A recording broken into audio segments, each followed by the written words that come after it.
Covid सिर्फ एक disease नहीं था। कोविड एक वार्निंग था पूरी दुनिया के लिए, पूरे वर्ल्ड के लिए। इसने सिर्फ लोगों को बीमार नहीं किया, इसने हमारी हेल्थ केयर सिस्टम की रियलिटी दिखा दी। पूरे हेल्थ केयर सिस्टम की, पूरे वर्ल्ड की, सिर्फ इंडिया की नहीं, उस हर एक कंट्री की, हर वेस्टर्न कंट्री की, जितनी भी कंट्रीज हैं पूरे वर्ल्ड में, सबकी हमें इसलिए दिखा दी कि हेल्थ केयर जो इंडस्ट्री है, हेल्थ केयर सिस्टम जो है किसी भी कंट्री का, कि किस हद तक रेडी है ऐसी चीज़ों में, पेंडेमिक में कंट्रोल करने के लिए, ऐसी इमरजेंसी सिचुएशंस में कितना हमारा हेल्थ केयर सिस्टम बढ़िया है। नमस्कार दोस्तों, मैं हूं doctor Rishabh Rajput, clinical microbiologist. आज हम बात करेंगे एक बहुत ही अच्छे टॉपिक पे, बहुत ही इम्पोर्टेंट टॉपिक पे, कि कोविड से हमने क्या सीखा। फिर से दोहराना चाहूंगा, कोविड से हमने क्या सीखा। मेरे को पूरी उम्मीद है कि हमने पूरे वर्ल्ड ने, पूरे एक एक जनरल पब्लिक लोगों ने, हर किसी ने कोविड से बहुत कुछ सीखा है। पर हमने क्या क्या सीखा, आज उसके ऊपर चर्चा करना चाहूंगा। तो ये वीडियो सिर्फ डॉक्टर्स के लिए नहीं है, ये वीडियो हर एक आम नागरिक के लिए है, जनरल पब्लिक के लिए भी है, कोई भी इसे देख सकता है। कोविड में फर्स्ट चीज हमने ये सीखी थी, माइक्रोब्स को कभी भी अंडर एस्टिमेट मत करो। माइक्रोब्स को कभी भी अंडर एस्टिमेट नहीं करना चाहिए।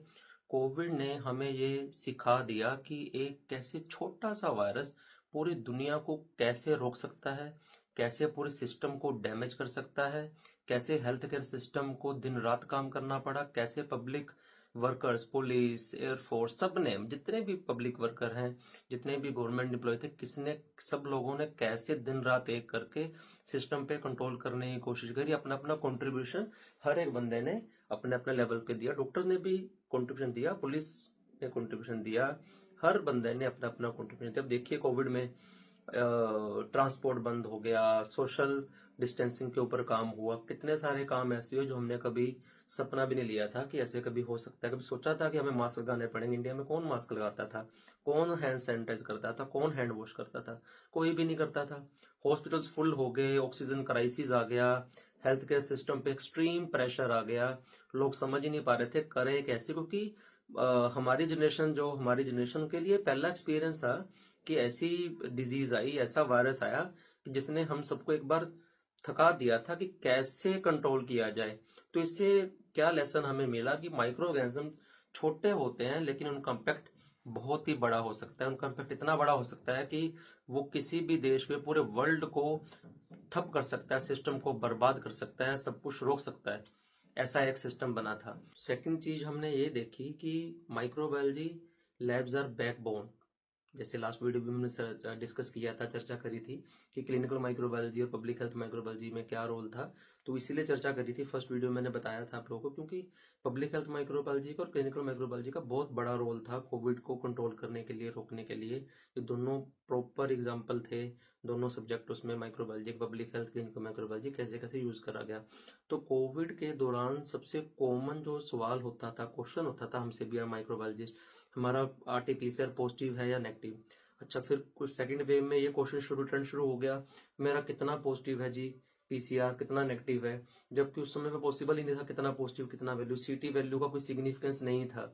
इसके ऊपर आईसीएमआर की एडवाइजरी भी आई थी, that CT value has no significance at all. जबकि कुछ लोगों ने इसके ऊपर बहुत ज्यादा वीडियोस बनाई थी, बताया था सीटी वैल्यू का बहुत ज्यादा सिग्निफिकेंस था। इतने से कम सीटी वैल्यू होगा तो आप ज्यादा इन्फेक्टेड हो, इतने से ज्यादा सीटी वैल्यू होगा तो एक ज्यादा आप कम इन्फेक्टिव हो। तो ऐसा कुछ भी नहीं था। ऐसा क्यों नहीं था, इसमें मैं साइंटिफिक आपको एक लॉजिक बताता हूँ जो आपको इजीली समझ में आ जाएगा।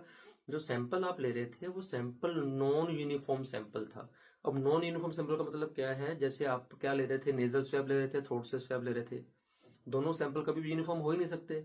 हर समय पे, हर मिनट में वायरस की श्रेडिंग अलग अलग होती है। जब आप अपने नेजल स्वैब्स लेंगे आप, वो कितना डीप गया, कितने सेंटीमीटर गया, कितने इंच गया, हर बार वो डिफरेंट हो सकता है, यूनिफॉर्म हो ही नहीं सकता। जो सैंपल आप सिक्रेशंस ले रहे हो या थ्रोट स्वैब से सैंपल ले रहे हो, हर बार सेम तो नहीं हो सकता ना। जो से एरिया आपने टारगेट किया था उसमें अलग वायरल लोड था, उससे थोड़ा आगे चले जाओगे अलग वायरल लोड, मतलब पीछे आओगे वहां वायरस ने शेड ही नहीं किया हो, वहां से अलग वायरल लोड है। इसलिए यहाँ पे क्वांटिटेटिव पीसीआर पर क्वांटिटेटिव रिपोर्ट का कोई मतलब नहीं था। सीटी वैल्यू को ज्यादा सिग्निफिकेंस नहीं था, वो सिर्फ एक रिपोर्टिंग के लिए कट ऑफ था हमारा। इससे कम सीटी वैल्यू पॉजिटिव, इससे कम सीटी value negative. It was all dependent on the type of sample and quality of sample you had collected that time. तो सारा कुछ उसी के ऊपर डिपेंडेंट था। तो अगर टेस्टिंग टाइम से होती तो क्या होता, आइसोलेशन और ट्रीटमेंट भी टाइम पर होती। जितना ज्यादा टेस्टिंग बढ़ा उतना ट्रीटमेंट और आइसोलेशन टाइम से होने लग गया, उतनी जल्दी कोविड कंट्रोल हुआ, हम उसके ऊपर जल्दी काबू पा पाए। तो क्लिनिकल माइक्रोबायोलॉजी का बहुत क्रुशियल रोल था डायग्नोसिस करने में, रिपोर्टिंग में, ट्रेंड को मॉनिटरिंग करने में। तो स्ट्रॉन्ग लेबोरेटरी जो है वो स्ट्रॉन्ग हेल्थ केयर सिस्टम की निशानी है। तो ये हमने अच्छे से देखा कोविड में कि माइक्रोबायोलॉजी का क्या रोल होता है। कोविड के लिए लर्निंग थी इसमें, वो था public health is more powerful than medicine. अब ऐसे मैंने क्यों बोला, public health is more powerful than medicine. Lockdown, mask, contact tracing, quarantine, ये सब मेडिसिन थे? नहीं, ये सब मेडिसिन नहीं थे, ये सब पब्लिक हेल्थ के टूल्स थे कंट्रोल करने के लिए। हैंड हाइजीन, सोशल डिस्टेंसिंग ने हजारों लाइफ सेव करी हैं।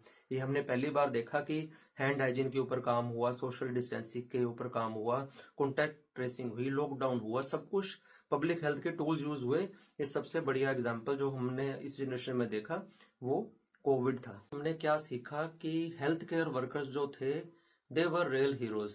अच्छा, मैंने अब ये क्यों बोला रियल हीरोज, वैसे तो बहुत सारे हर डिपार्टमेंट ने अपने लेवल पे बहुत ज्यादा काम किया, क्योंकि ये फ्रंट लाइन वर्कर्स थे।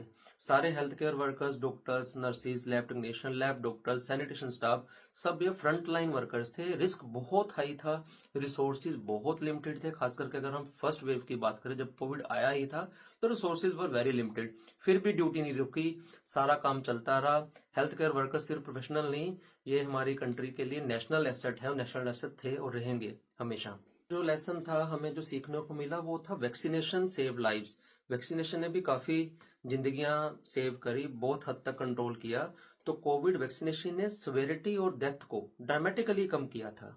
इन्फेक्शन हो सकता है वैक्सीनेशन लेने के बाद, लेकिन हॉस्पिटलाइजेशन और आईसीयू में एडमिशन बहुत ज्यादा कम हुए। अगर आप याद करें तो बहुत ज्यादा कंट्रोल में आ गया था, आईसीयू में लोग कम जा रहे थे वैक्सीनेशन लेने के बाद, और हॉस्पिटलाइजेशन बहुत कम हो गई थी। सब ओपीडी बेस पे ही, नॉर्मल सिम्टोमेटिक बेस्ड मेडिसिन पे ही रिकवर कर रहे थे। फिजिशियन को काफी हेल्प हो रही थी कोविड की ट्रीटमेंट करने में। तो वैक्सीनेशन सिर्फ इंडिविजुअल प्रोटेक्शन नहीं थी, ये कम्युनिटी प्रोटेक्शन थी सबके लिए। इससे सीखा कि फ्यूचर पैंडेमिक आएंगी। एक क्वेश्चन हमारे मन में आता होगा, क्या फ्यूचर पैंडेमिक आएंगी? तो कोविड जो था वो लास्ट पैंडेमिक नहीं था। फ्यूचर में नए इन्फेक्शन आएंगे, नए वायरस आएंगे, नई नई चीजें जरूर आएंगी। तो प्रिपेयर्डनेस, सर्वेलेंस, अवेयरनेस ही हमारी सबसे बड़ी स्ट्रेंथ होगी। तो be prepared, not panic. Covid में मैंने एक नया ट्रेंड ऑब्जर्व किया, सबने, जनरल पब्लिक ने भी ऑब्जर्व किया कि एक वर्क फ्रॉम होम का कल्चर शुरू हुआ, एक ऑनलाइन एजुकेशन का जिसको लोग एक्सेप्ट ही नहीं करते थे उसका कल्चर हुआ। अब सोचिए कि नर्सरी क्लास के बच्चे को, एलकेजी क्लास के बच्चे को, यूकेजी क्लास, फर्स्ट क्लास, इतने छोटे बच्चों को जिनकी एज 6 ईयर से भी कम थी या 6 ईयर भी थी, उनको भी ऑनलाइन एजुकेशन पे डाल दिया गया। स्कूल्स ने ऑनलाइन क्लासेस देनी शुरू की क्योंकि अब देखिए कितना मुश्किल था बच्चों को ऑनलाइन पढ़ाना, कैसे बच्चे मोबाइल दिखाएंगे। वैसे तो हम कहते हैं स्क्रीन टाइम बच्चे का 0 होना चाहिए, छोटे बच्चों का, फिर भी उनको मोबाइल देना पड़ा। ये हमें नुकसान हुए कोविड में। पर जो कॉर्पोरेट्स थे, बड़े बड़े जो कंपनीज थी, एमएनसीसी, आईटी कंपनीज थी, उनको बड़ा अच्छा मौका मिला कि वर्क फ्रॉम होम करा जाए। कितनी उनकी कॉस्ट सेविंग हुई, जो इतनी बड़ी बड़ी उन्होंने स्पेस लेके कितने एम्प्लॉयज को घर से पिक करना, ड्रॉप करना, उनका पूरा खर्चा खाने का सब बड़े बड़े कॉर्पोरेट्स जो है वो हैंडल करते हैं। सबने अपना सिस्टम ही चेंज कर दिया, सब लोग ऑनलाइन मॉड्यूल पे आ गए। और वहां से हमें नई चीज क्या मिली इंडिया में, जिसको कभी कोई सोच भी नहीं सकता था, वो था वर्क फ्रॉम होम कल्चर। आज की डेट में ये हालत होगी, कोविड को गए हुए कितने साल हो गए, आज की बात ये है कि कंपनीज जो हैं, जो एम्प्लॉयर्स हैं, वो वर्क फ्रॉम होम प्रेफरेंस दे रहे हैं। जो एम्प्लॉयज हैं, जो जॉब अप्लाई करते हैं, वो कहते हैं कि सर हमें तो वर्क फ्रॉम ऑफिस चाहिए, वर्क फ्रॉम होम हमें नहीं चाहिए। लोग मतलब इससे त्रस्त आ चुके हैं, परेशान हो गए हैं, घर पे बैठ के काम करने का उनको मजा नहीं आ रहा। कहीं ना कहीं ऑफिस जाना बहुत जरूरी है। अब टाइम से उठेंगे, टाइम से तैयार होंगे, डेली जाएंगे, रास्ते में काफी लोगों से मिलेंगे, चर्चा करेंगे, स्ट्रेस रिलीव होता है, आपको एंजाइटी कम होती है, लोगों से मिलना गिलना, फ्रेंड सर्कल में रहना, तो काफी हद तक आपको स्वस्थ रहने में भी ये हेल्प करता है। देना चाहूंगा, कोविड ने हमें सिर्फ डराया नहीं, कोविड ने हमें सिखाया। Strong microbiology, strong public health और रिस्पॉन्सिबल सिटीजन्स, यही फ्यूचर का सोल्यूशन है।